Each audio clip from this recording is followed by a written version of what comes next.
Hi friends, welcome back. It's Melanie with Melanie Stamps, and today we are going to play with our wax seals once again.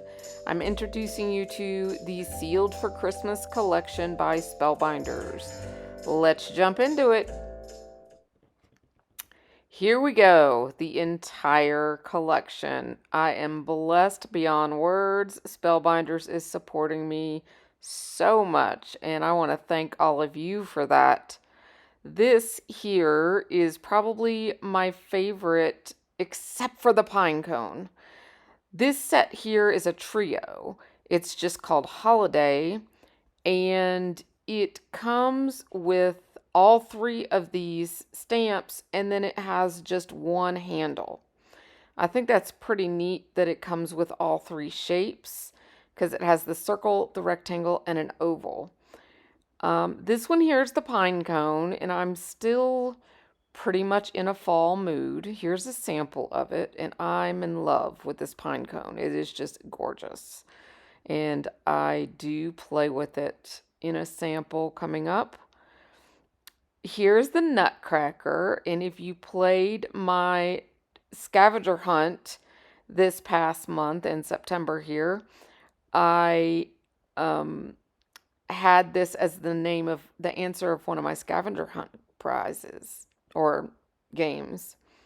This one here, that one there, actually has a BetterPress plate that coordinates. And this one here, I actually have some samples of. The Merry Christmas one, I did in a couple colorways. I've been having fun marbleizing the colors of beads. So these are mixes that I did.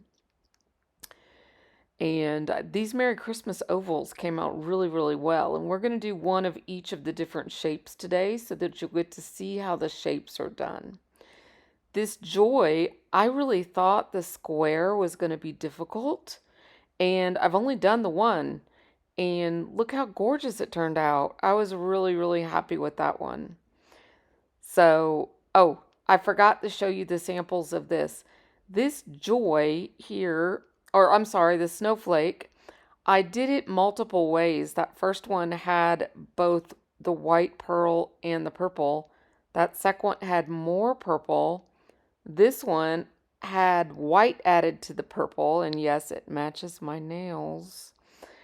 And then this one just had a tiny bit of purple, and I added a bunch of white. So I was really having fun mixing the beads to see what different colorways I had. Now this one was the teal, I believe, and I added a little of the white to it to drop down the color to make it just a little softer so it wasn't so bright. And then this one here I think is a bottle green, but I added a little gold to it in some of them. So they have a little shimmer to them.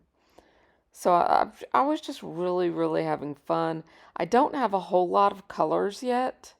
So I was just kind of working with what I have because I haven't got a whole lot of the beads yet. So I was mixing and having fun with the ones I currently have. And yes, that pine cone is my favorite. So all of these, I'm just having just a blast. And now this collection is not done with those. This collection also has some everyday items. Even if you don't like your wax sealing, they have some everyday things. The sentiment set, for instance. That sentiment set had the actual shadow dies to it. This is, and I consider that almost a two-part die set, but that has the long stems and then the coordinating flowers to go on top to build your flowers. And those long stems can be cut down, or they can be used with a seal on top or without the seal, like it shows there in the picture. So very versatile. Then we have three separate embossing folders in this collection. There's the 2D, which is a very low profile, very smooth, easy to build on. And I actually, in my sample, later on, I will share with you how I used a 2D and 3D embossing folder together. And I really like that combination of building onto the 2D and then using the 3D as dimension in the background. So I will show you that. So make sure you stick around to see the samples. This one has the etched die on the inside. It's very difficult to see. It's the notch die. I'm sorry, not the etched die, the notch die. But it coordinates with this nesting die, and it has that on the inside of it.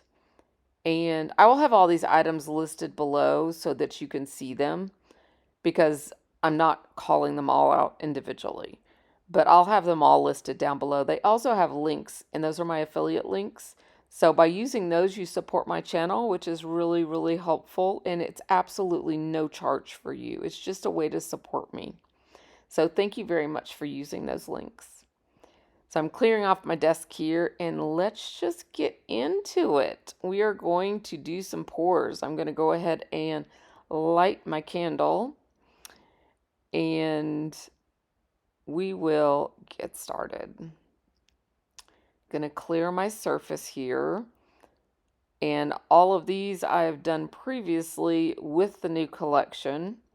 But we're going to go ahead and get out the pine cone. And, well, you know, I always have to have the pine cone. But the pine cone is just so perfect. But I just, you know, I love the fall BetterPress collection, as you guys have probably seen my videos for. I loved it. And all I'm showing here is that I've mixed those peach with the pearl white. And that's how I got that really pale peachy color. And we're going to play with that in this pour. I think I added 2 peach with the 1 pearl white. And it's going to give us a lighter peach. So the pearl white is a must-have color. You guys all have to have that color, because that one can change any color. It lightens anything, or it gives a pearlized effect to anything. So one thing I learned since the 101 video I wanted to share with you all is, because you see these bubbles, see all the bubbles I'm getting on the edges. I watched some Instagram video tutorials, and one of the fixes for that is to take the wax off the burner and let it cool. So that's what I'm doing here. I'm letting it cool, and this is sped up. So this is quite a while that I'm letting this cool here in the spoon.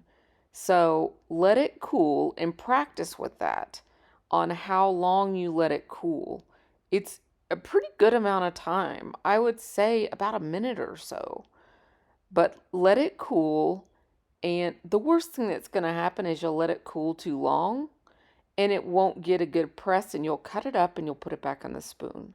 So don't be scared of it. Practice with it and play with it.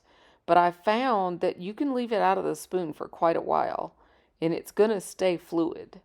So leave it out for a while, and it allows for the temperature to cool and the bubbles to go away, because the bubbles is actually from boiling. So you want the temperature to come down so that your bubbles will dissipate. And this one here just didn't have enough wax, which is why that didn't completely fill the mold, so to speak, the seal. So I'm adding another bead, and I didn't quite put that whole pour back in there. I left a little bit of it out so we didn't have too much wax.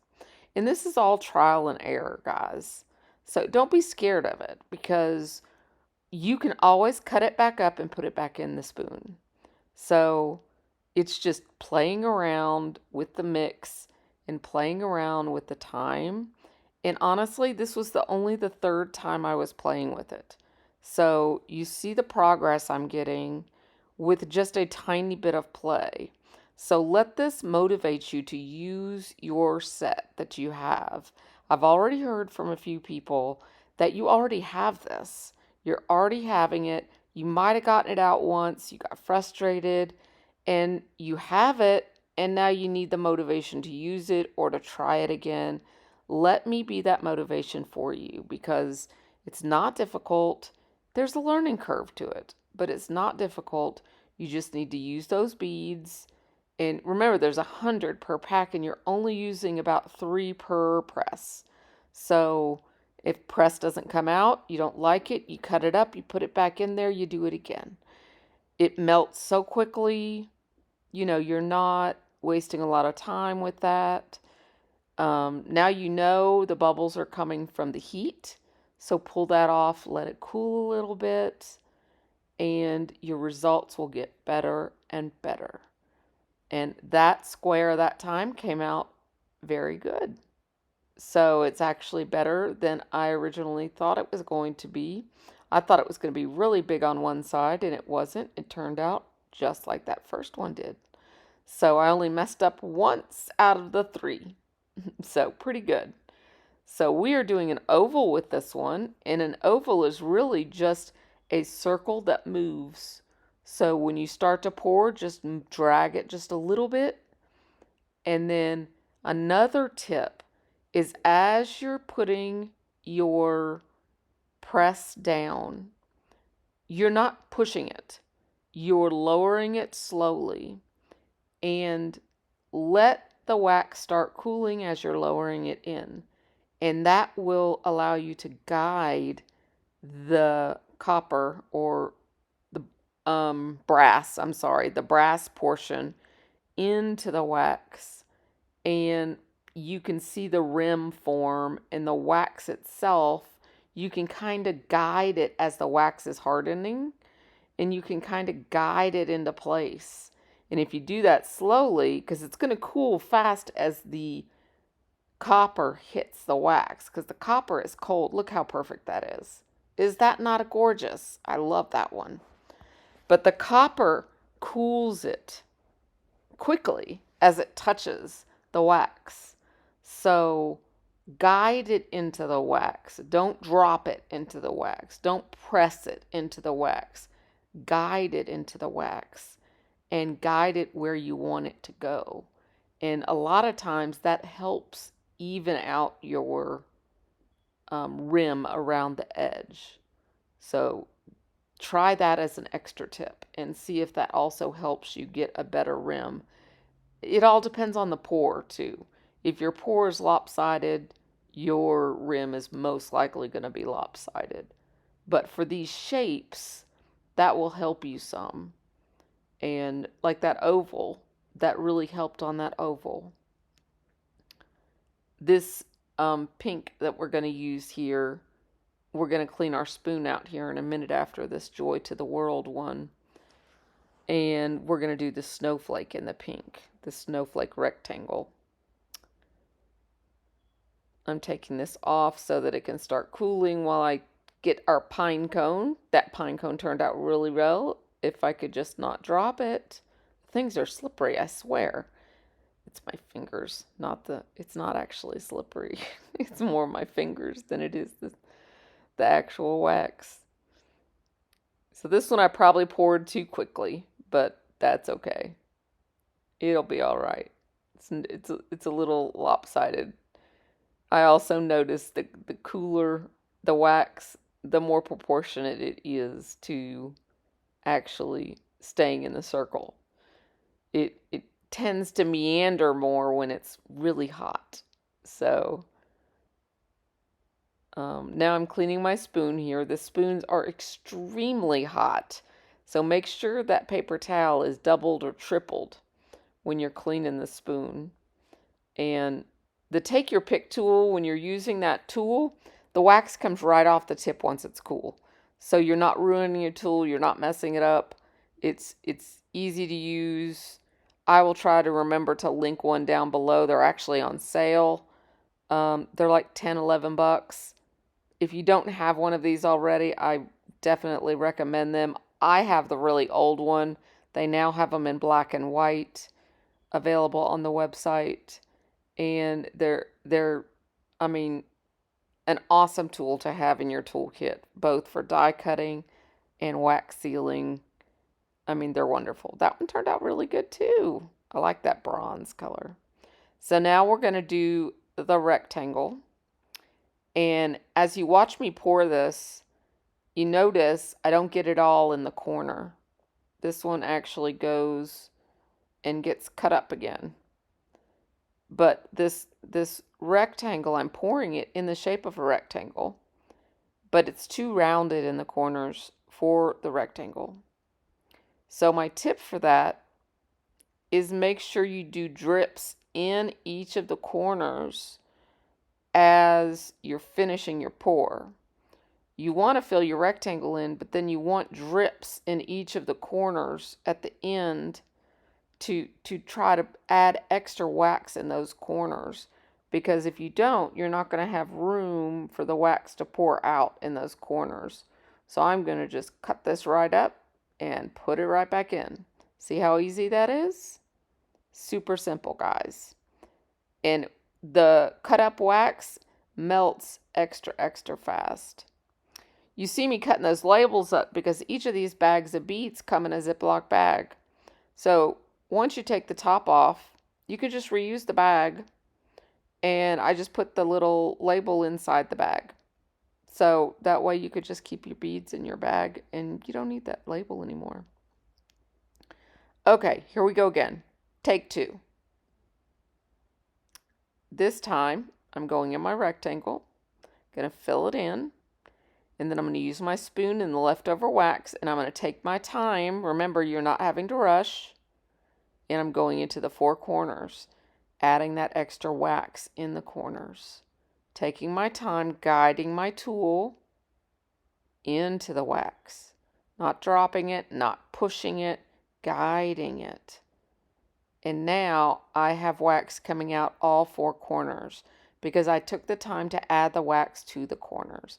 And that really made a big difference.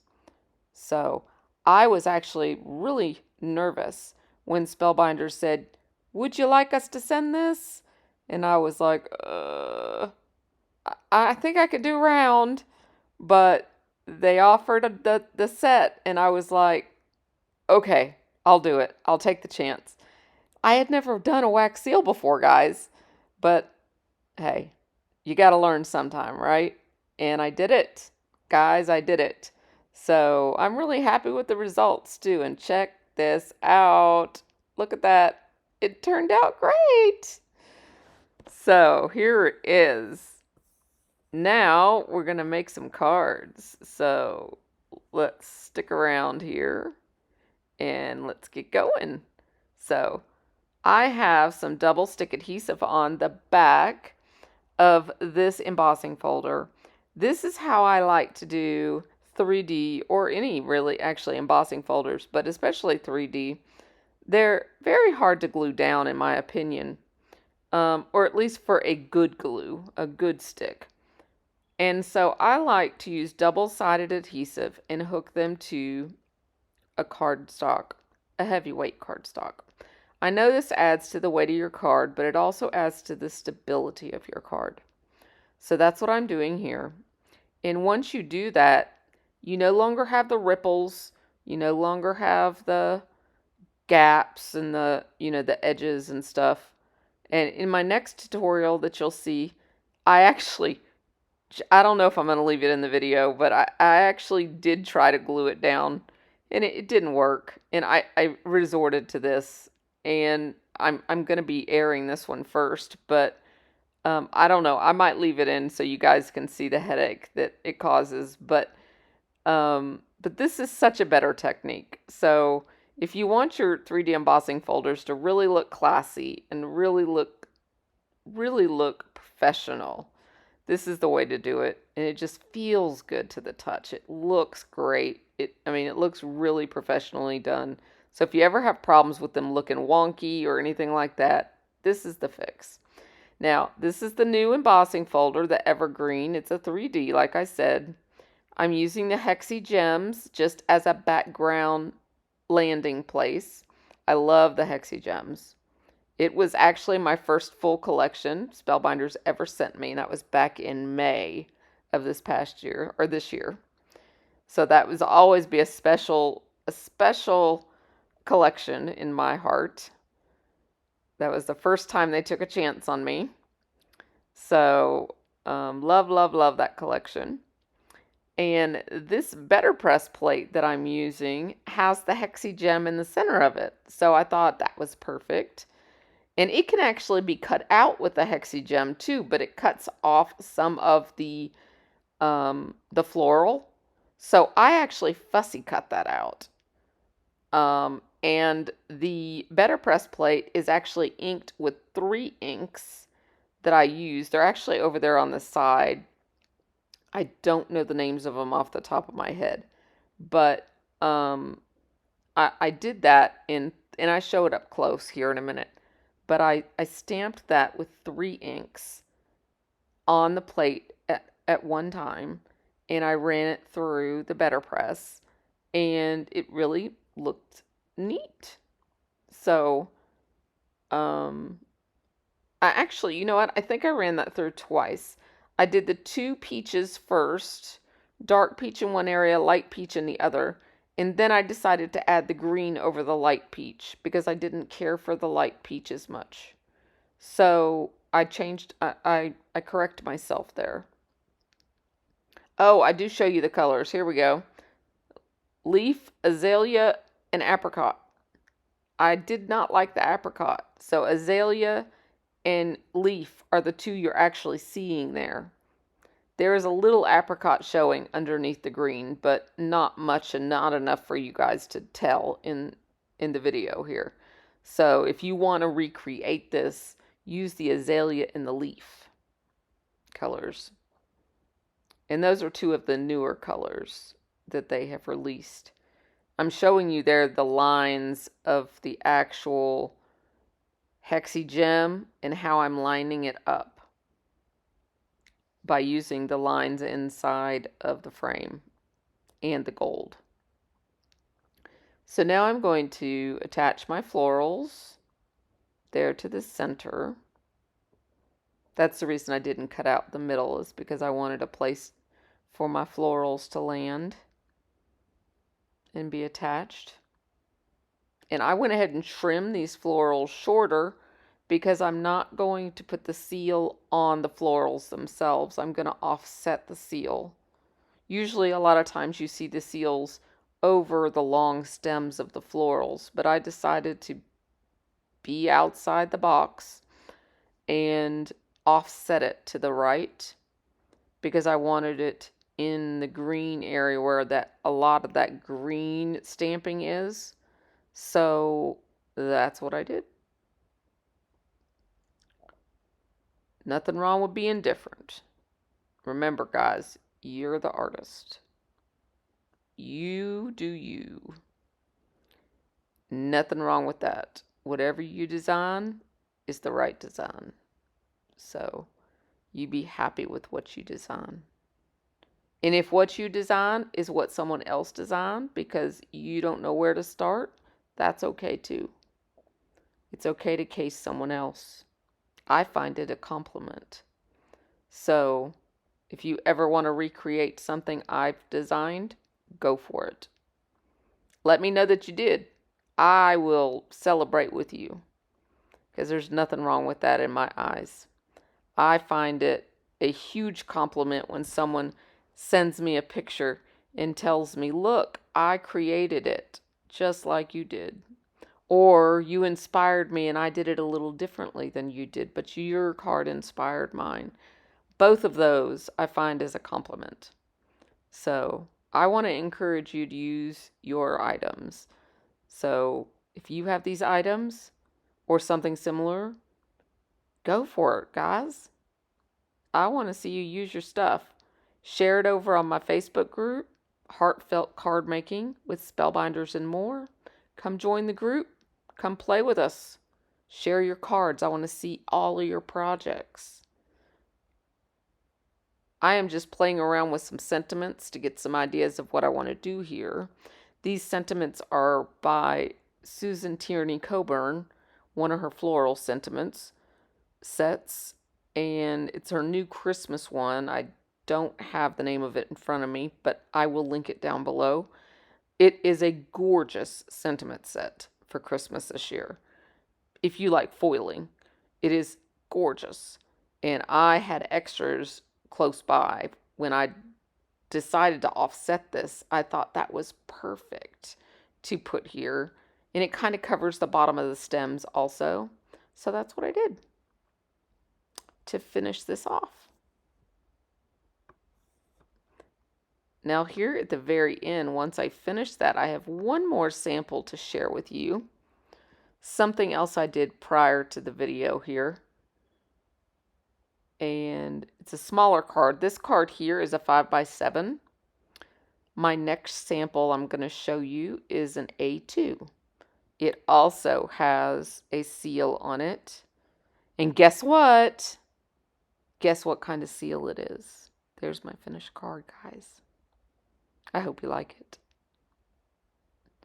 Okay. It's the pine cone. You knew I had to put a pine cone in a card. I've used Forever Grateful. That is a BetterPress plate. And I use the Fall Leaf BetterPress plates, which I adore. I also use 2 colors of BetterPress inks on that. The dark yellow, I think, is Dijon, and one of the browns. I can't remember which. But mix your colors on the BetterPress. It's awesome. Talk to you later. Bye-bye.